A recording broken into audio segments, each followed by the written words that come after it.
मित्रों नमस्कार। अपने बीच भारतीय जनता पार्टी के वरिष्ठ नेता, प्रखर प्रवक्ता, केंद्रीय मंत्री माननीय राजीव चंद्रशेखर जी आपको संबोधित करेंगे। मेरा विनम्र निवेदन है माननीय राजीव जी से आपको संबोधित करें। आप सबको नमस्कार।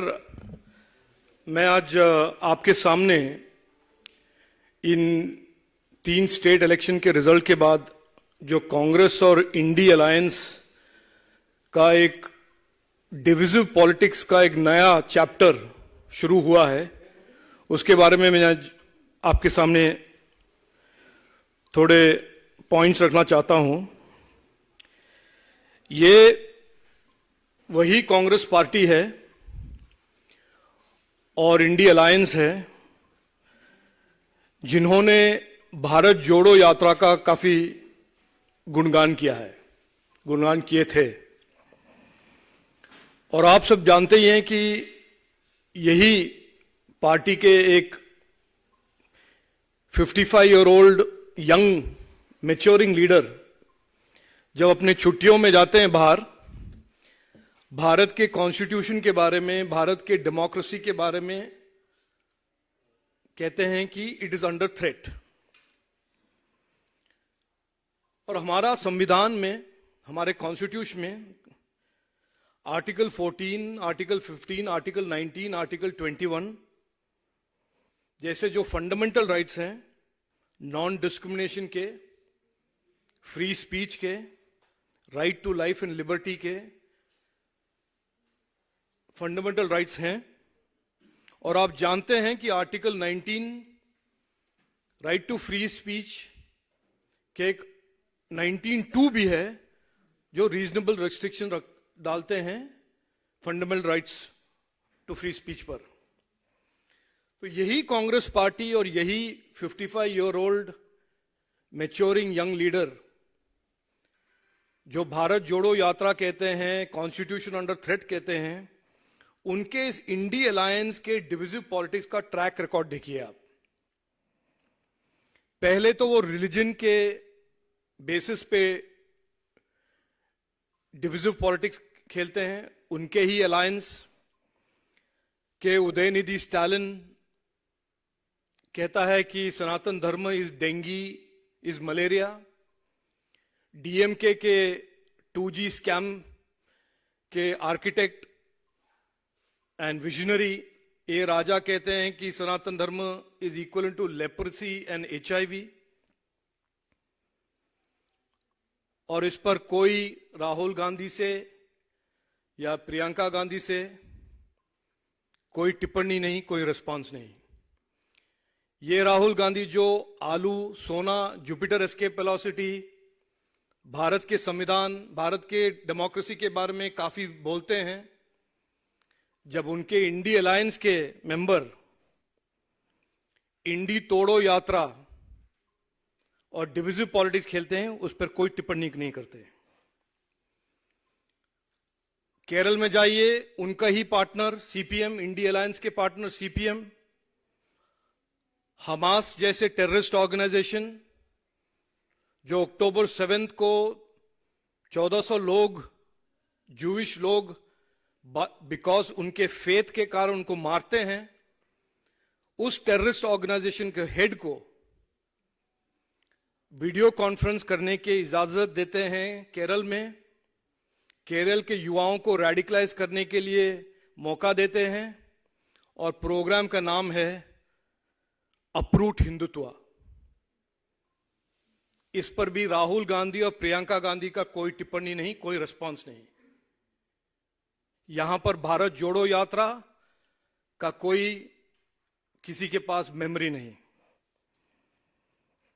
केरल में कांग्रेस के ही MP राजमोहन उन्नीतान कहते हैं कि हमास टेररिस्ट ऑर्गेनाइजेशन नहीं है और वो जो भी करेंगे वो जस्टिफाइड है।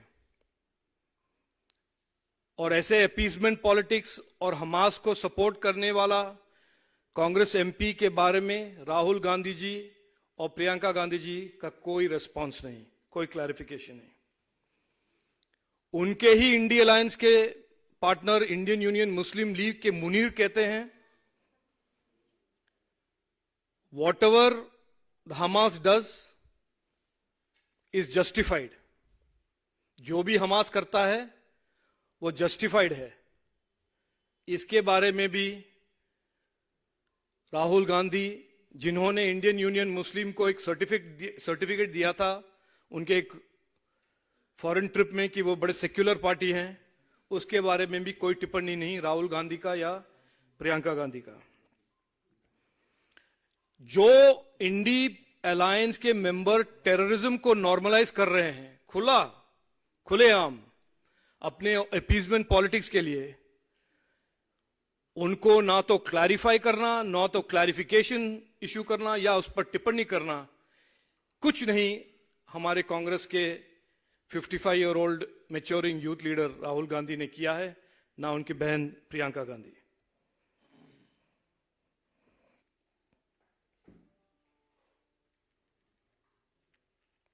यही तो ये हो गया रिलीजन के डिवीजन.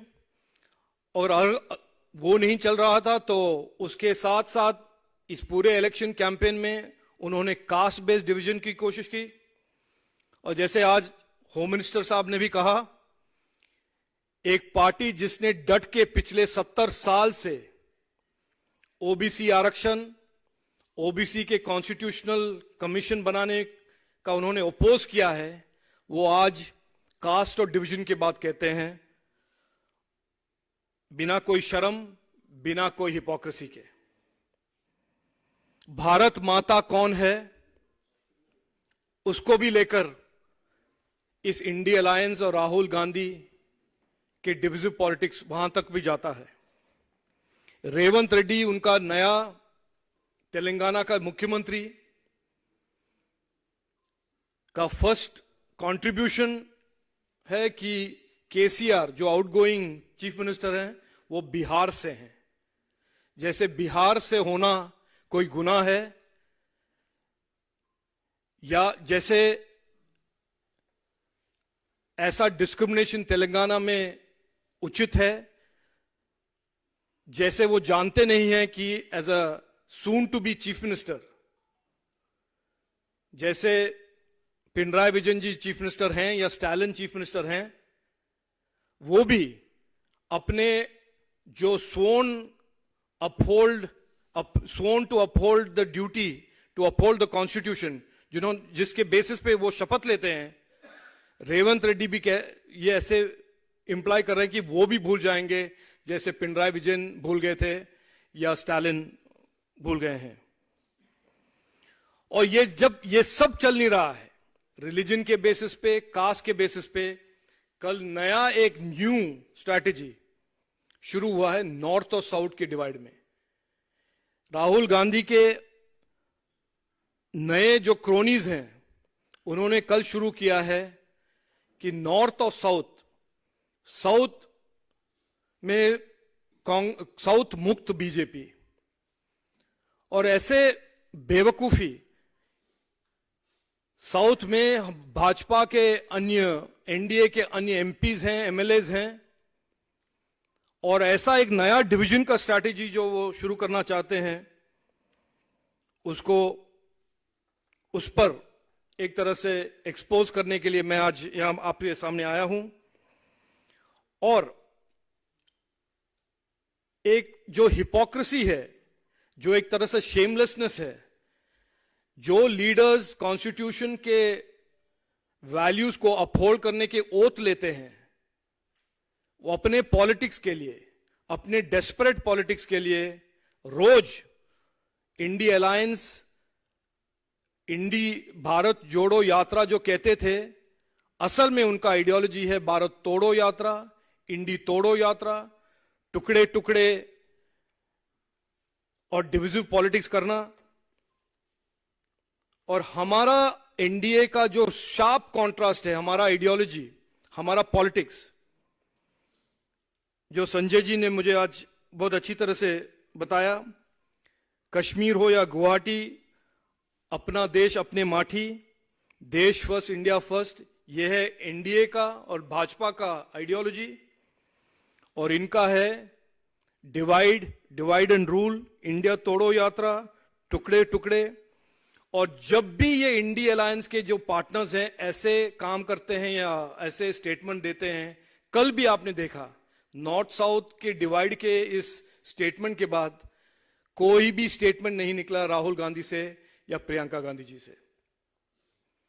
तो ये इस हिपोक्रेसी को मैं जरा पोस्टर में दिखाना चाहता हूं। ये उनका पहला शुरुआत था डीएमके की ओर से, सनातन धर्म इज डेंगी मलेरिया।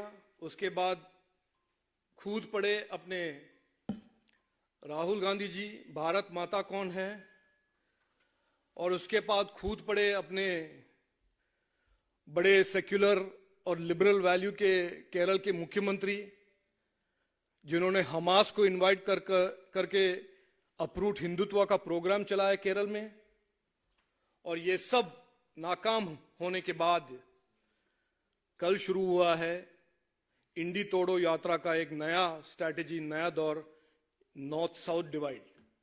इसको हम डट के अपोज करेंगे और देश के सभी सिटीजन्स ऐसे राजनीति को टोटली अपोज करेंगे और इनको एक्सपोज करेंगे। धन्यवाद।